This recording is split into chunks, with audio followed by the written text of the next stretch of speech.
Hey, very good morning, good afternoon, good evening. My name is Sean. This is Alex. And you're listening to another Minisode of Coaster Kings Radio. Coaster Kings A through Z. And the letter of the week is D for Dragon at Ocean Park in Hong Kong Island, Hong Kong.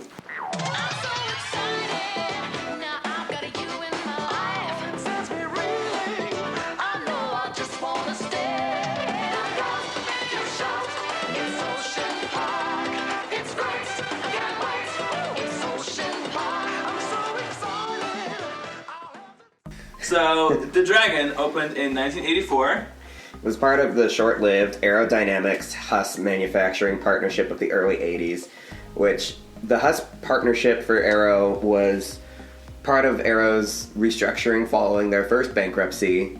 Huss was not really a thriving, flourishing partnership between the two companies, and it was relatively short-lived. It lasted about 5 years, if I'm not mistaken, but that did help with the company surviving their first bankruptcy. Their second bankruptcy in the mid-'80s, of course, was famously aided by Vekoma, who helped finish some of their 1985-1986 projects for the mid-'80s, which allowed Aero to continue for about another 15 years until their third bankruptcy following the construction of X at Six Flags Magic Mountain, after which the company finally dissolved after cheating death twice.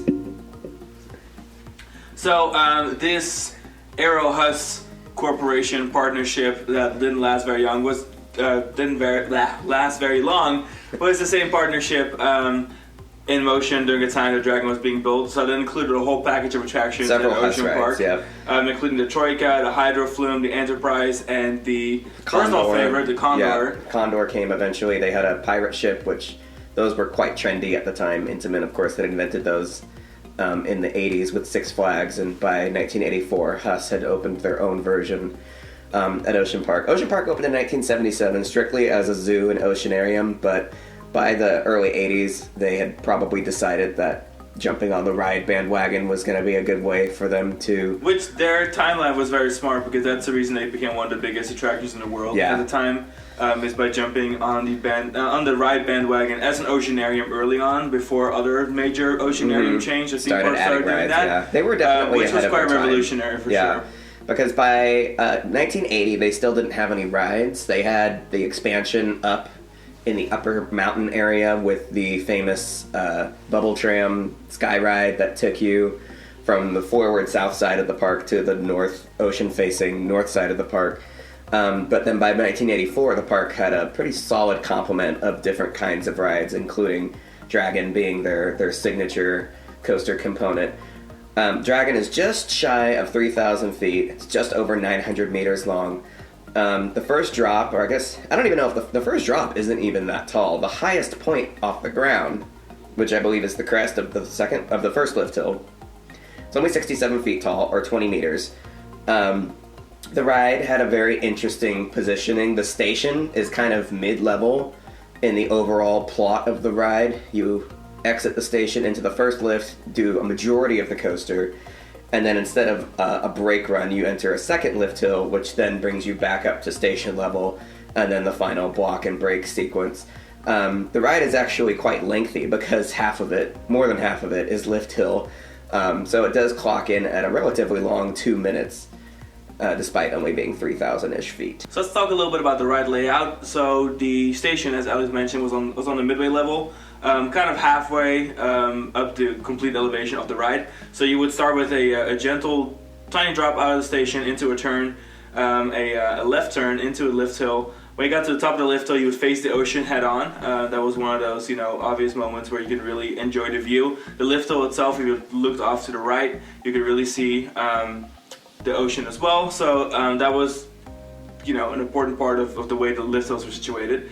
And then you would make a left turn on top of the lift hill. You would coast forward in a straight section, slightly banked for a little bit, make another left turn that became the drop. The drop was just like a slope. It really wasn't much of a drop. It was very gently sloped, but it was definitely meant to be like, okay, enjoy the view. It was very scenically set up. It was almost like half Mine Train.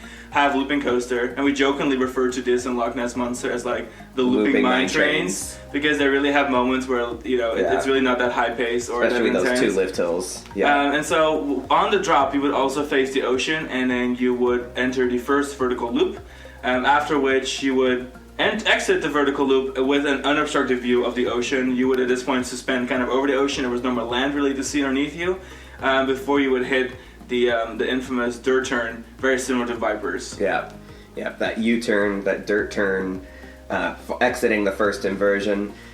This loop U-turn followed by 2 more inversions, I feel like was the prototype for like the Aero Mega Looper inversion sequencing. That first drop being so short, the first loop is actually the smaller of the standard Aero-sized loops. At that second turn that it makes, that turn after the vertical loop, that's it lost quite some elevation there. Yeah, so you really drop did go down a little bit. You drop down quite a bit and gain tremendous It's almost speed. kind of like Viper. When you're riding Viper and you notice that like the dirt turn from below looks kind of like it's flat, but when you're on it, you can really notice that it picks up significant. That's why it has to have trims. Yeah, it's trimmed on Viper and on Ocean Parks. Dragon, it's not trimmed. So you come out of the small vertical loop. There's a little less speed. Yeah, a little less. Yeah, you're not coming in quite as hot. You take that beautiful U-turn, scenic over the South China Sea, and then barrel into the second larger vertical loop. And then instead of a third vertical loop, like on the Mega Loopers and Viper, for example, you go into a world first, the Sidewinder element. So just the sort of Immelman-esque shaped. And what the funny thing is about this Sidewinder is that it's followed by a helix, which then later this element sequence has come back on the SLC. So now it's almost like it's like the first iteration of the Sidewinder leading into its like helix right after. It almost like a continuous element. Into a 270. And you know what other ride does this that we love so dearly and take every opportunity to mention is Hyperspace Mountain. Of course. Yeah. So after the Sidewinder, that's sort of the third of the finale inversion after the 2 more straightforward vertical loops. You go into the 270-degree uphill helix and then a small drop down into an additional helix, a 360-degree downward helix. And you gotta imagine these helices are very hugging snug. the terrain, so they are like riding on the sides of the hill. Yeah, they're kind of banked. Very nice. They're sloped to mimic and those the are the terrain. moments that we reference to when we reference to it being the world's, the looping mine train. Yeah, everything after the inversions is like textbook mine train material. After the 360 helix, you do a nice little jump. If you're in the front of the train, you get a nice little... That is trimmed. There is some heartbreaks there. Because you get a little error, and then you do a pretty sharp U-turn that is nested inside of the giant dirt turn. So you really get a chance to kind of look down and like see the whole hillside below you and seeing the ocean there as well. Unlike some coasters that have like mid-course lift hills, this thing plows right into it. There's no brakes, there's no block area or anything. This ride, with its 2-train operation, you really don't clear the block until the train on the track. I mean, it clears the first lift hill, but there isn't another block cleared until the second lift hill. So there's no break. Yeah, you pretty much there. And the first lift hill, both lift hills are quite short, but the first one is actually shorter than the second one. So it's the ninja effect. You would really, for the ride's standard operation, you would have to wait pretty much until the train on the course had entered the second lift hill before you could dispatch your train. And then by that point, once your train was dispatched, your second train would have snaked around. It just comes off the second lift. It's literally just a turn. It's definitely like Adventure Express vibes, where you crest the second hill and the ride's over. Except unlike Adventure Express, you might not realize that the ride's over right away. With Dragon, it's pretty obvious. Like it's pretty clear by the time you're on that second lift that the second lift kind of functions as a de facto brake run, signifying that your ride is now over. Because you crest that lift on a traditional like drop, U-turn, turnaround, and then it just brakes, and then another turnaround, and then your train bay. But again, the nice thing is about all the downtime, which is lift hills, slow coasting, brakes, is that you get to so much scenery. Yeah, it's really. I feel like the lift hills don't last long enough.